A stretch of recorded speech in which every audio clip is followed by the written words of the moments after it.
three people that I met in June when we had our event on vaccine injuries. And we're going to start with Stephanie, who is the mom of Maddie DeGarry. Maddie participated in the Pfizer trial for children. When she was 12, she's now 13 years old, vaccine injured. And both Bree and Maddie have tragically and unfortunately been cast aside, ignored, forgotten by the vaccine manufacturers and by our healthcare agencies. So I'm so grateful that Stephanie and Maddie, you could come here. Stephanie, why don't you tell your story?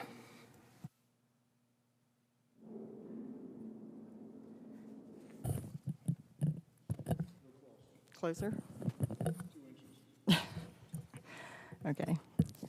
Hi, my name is Stephanie DeGarry, and this is my daughter, Maddie. When she was 12 years old, she participated in the Pfizer COVID vaccine trial for 12 to 15-year-olds at Cincinnati Children's Hospital. This is the first trial any of my kids have ever been in. I never had considered ever putting them in a trial before, but this seemed like, when they asked if they could be in it, it seemed like a win-win, So it's been over 9 months since she got her second dose. She can't walk. She's in a wheelchair. She has an NG tube for all of her nutrition. She has constant pain in her stomach, back, and neck. She was over there laying on chairs because she can't make it through this. She can't feel her legs, and that's just the tip of the iceberg. When she got her first dose, her reaction was typical. She had fever, body aches, and fatigue, and it went away in a couple days. When she got her second dose, she had immediate pain where she had gotten the injection, and the first thing she told me because her dad took her, was that didn't happen. That hurt way more than the first time, like enough to point it out. In less than 12 hours, she developed severe abdominal pain, horrible nausea, painful electric shocks on her spine and neck. Her hands were ice cold when you touched them. She had, and on her feet, pain all over her body. Her vaccine arm went numb. And I'm finding more and more stuff. You forget stuff because so much has happened to her. Like as I read through things, I keep redocumenting everything. She had chest pain, severe chest pain. The way she described it, it felt like her heart was being pulled out of her neck. Tachycardia that was actually seen on an EKG. And she was extremely dizzy, so she felt like she couldn't stand up. So those were her reactions. I just want to walk through, give you everybody a better idea of what happens in a trial, because I did not know. My kids have never been in a trial before. So I went in trusting the drug companies, the FDA, CDC, the hospital where the trial was held, Cincinnati Children's, a very reputable hospital. So when you enter the trial, everybody uses a trial app, and there are slides, and they'll be available later so that you can see more detail. It's called Trial Max, and they log the reaction for 7 days after each dose. That's it.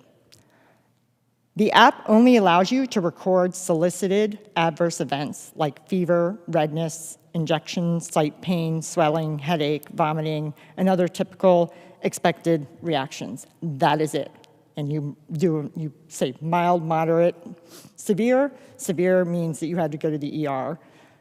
You record your fever, like the actual amount, and the swelling. So that's all the detail. There's no free form at all to fill in any other reaction that you have beyond the typical non-serious adverse events other than anaphylactic shock. So there's a full list on real.com/about that will be available.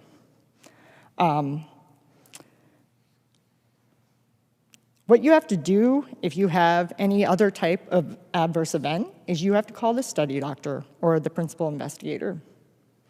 And that's the only way to record this. There's no way to have any unbiased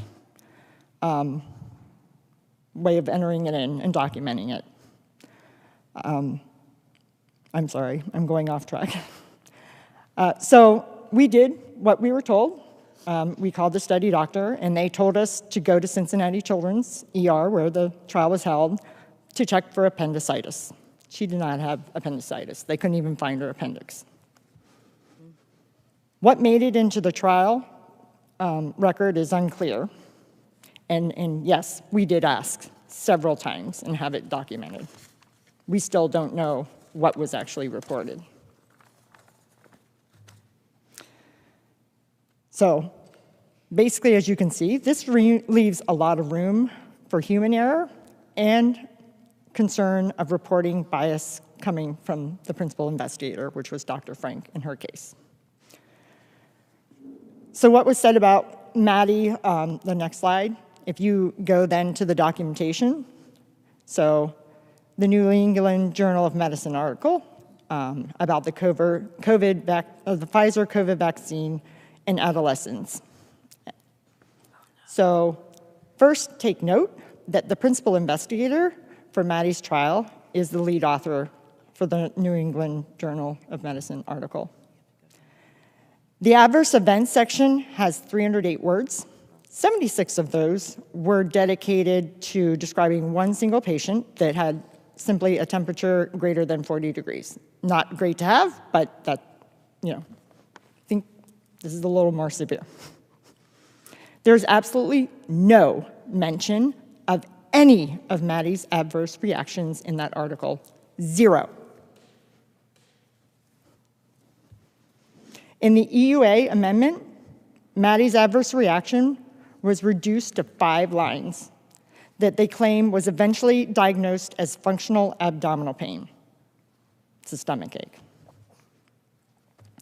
By the data cutoff for the trial, on March 13th, Maddie experienced over 35 adverse events, different things happening to her, very similar to all the stories that you're hearing here. This happened during the trial. Some examples are blood in her urine, 7 times, decreased vision, loss of feeling from her waist down, dizziness, fainting, tremors, muscle weakness, and more. They're all available in the slides, all of her reactions. None of these were mentioned in either document. She went to the ER 9 times and was hospitalized 3 times for a total of 63 days, and this was by June 1st. Look at the dates of that article and around when this was approved. Maddie was in the hospital when the EUA was approved for 12 to 15-year-olds. The doctor did not even know it. So let me ask you this. Functional abdominal pain, stomach ache. Does your child, when they have a stomach ache, does that put your child in a wheelchair? Does your child's stomach ache require a feeding tube? Does your child spend 64 days in hospital for their stomach ache? If they did a urine test when they have a stomach ache, would there be blood in their urine? I don't think so. I thought that Maddie would be in the best hands possible in the rare chance she has a severe reaction. That was not the case. They did everything in their power to hide everything that happened to her. And that is why this is happening to all these other people and kids.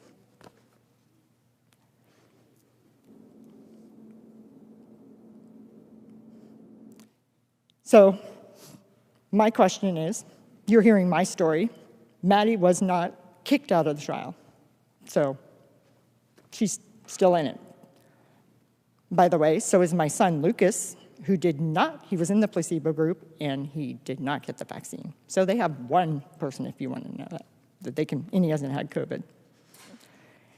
If they minimalize Maddie's reaction to the vaccine like this, I wonder what really happened to those in the clinical trials who had a reaction to the first dose. They never got to have the second dose. That means they're out of the trial.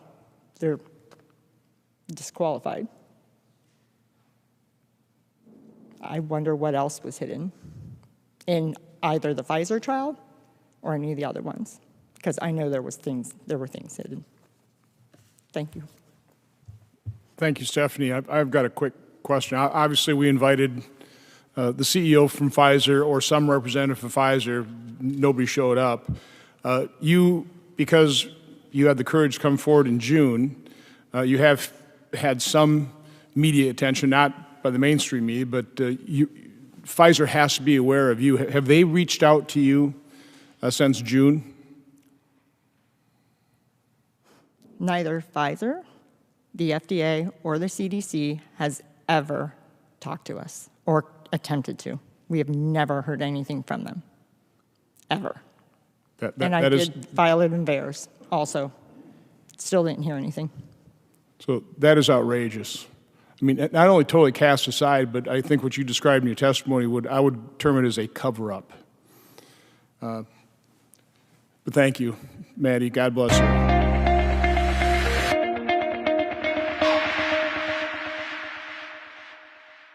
Authorised G. Rennick, LNP Chermside.